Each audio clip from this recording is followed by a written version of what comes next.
നമുക്കെല്ലാവർക്കും ഒന്നേ ഗുരുവായൂർ വരെ പോയിട്ട് വരാട്ടോ. നമ്മുടെ ആമി സുന്ദരിയായിട്ടിരിപ്പുണ്ട്. നമ്മുടെ തനുത കൂളിംഗ് ഗ്ലാസ് വെച്ച് ആറ്റിറ്റ്യൂഡ് ഇട്ടിരിക്കുകയാണ്. അങ്ങനെ നമ്മുടെ ബസ്സെത്തി, ബസ് കയറി. ഈ കുഞ്ഞാവയുടെ ചോറൂണിന് വേണ്ടിയിട്ടാട്ടോ നമ്മൾ പോകുന്നത്. കുഞ്ഞാവയുടെ ഉടമസ്ഥാവകാശമുള്ള 2 പേരാണ് കേട്ടോ ഇവർ. നമ്മൾ പോയത് കുറ്റ്യാടി വഴിയാട്ടോ. കുറച്ചങ്ങെത്തിയപ്പോഴത്തേക്കും ബസ്സിൽ പാട്ടിട്ട് ആമി ഇതൊരു വശത്തുനിന്ന് തുള്ളാനും തുടങ്ങി. പിള്ളേരാണെങ്കിലോ ഒരേ വൈബ്. അങ്ങ് എത്തുന്നവരെ ഈ വൈബ് പിടിച്ചുകൊണ്ടായിരുന്നു അവർ പോയത്. പിന്നെ നമ്മൾ കുറച്ച് ദൂരം എത്തിയപ്പോഴത്തേക്കും ഫുഡ് കഴിക്കാൻ വേണ്ടിയിട്ട് ഇറങ്ങി. വീണ്ടും ബസ് കയറി. വീണ്ടും ഇതന്നെ റിപ്പീറ്റ്. സത്യം പറഞ്ഞാൽ ഇവർ ഉറങ്ങാൻ സമ്മതിച്ചില്ല എന്ന് വേണേൽ പറയാം. തനുവിന് ഉറങ്ങിയതിൻ്റെ ആണോ ഉറങ്ങാത്ത ക്ഷീണമാണോ എന്നറിയില്ല. നമ്മളങ്ങനെ 3 മണിയൊക്കെ ആയപ്പോഴത്തേക്കും ഗുരുവായൂരെത്തി. കുളിച്ച് റെഡിയായി നിന്നു. ഇവള് മുല്ലപ്പൂവും വാങ്ങിച്ചു.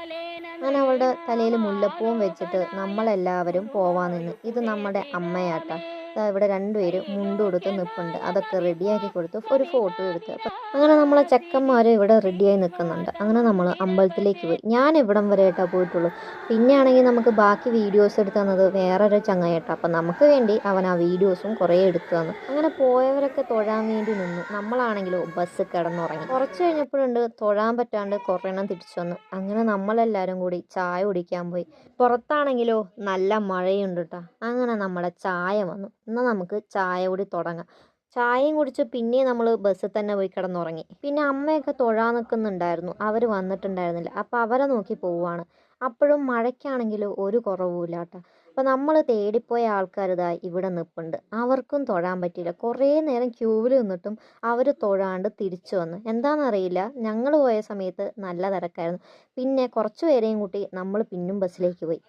ചോറൂണ് കഴിഞ്ഞ സന്തോഷത്തിലാണെന്ന് തോന്നുന്നു. നമ്മുടെ തൃഷിക ബേബി ഇവിടെ നല്ല ഡാൻസാണ്. അവളുടെ മുഖം കണ്ണാടിയിൽ കണ്ടിട്ട് അത് നോക്കി ചിരിക്കലായിരുന്നു അവളുടെ പണി. അങ്ങനെ എല്ലാം കഴിഞ്ഞ് നമ്മൾ വീട്ടിലേക്ക് തിരിച്ചു. കുറച്ച് കഴിഞ്ഞപ്പോഴാണെങ്കിൽ നമുക്ക് വിശപ്പിൻ്റെ വിളി വന്നു. നമ്മളാണെങ്കിൽ ബിരിയാണി ഓർഡർ ചെയ്തിട്ട് ബിരിയാണിയും കാത്തിരിക്കുകയായിരുന്നു. അപ്പം അത്രയും വെയിറ്റ് ചെയ്തിരുന്നിട്ടും വിശന്നിരുന്നിട്ടും ബിരിയാണിക്ക് വലിയ ടേസ്റ്റൊന്നും ഇല്ലായിരുന്നു. പിന്നെ നമ്മൾ നമ്മുടെ വീട്ടിലെത്തിയിട്ടോ. ഇവനാണെങ്കിൽ ഉറക്കത്തിൽ നിന്ന് എണീറ്റിട്ട് ഏത് സ്ഥലമാണ് നോക്കാട്ടെ. അപ്പം ഇന്നത്തെ വീഡിയോ അത്രേ ഉള്ളൂ. ബൈ.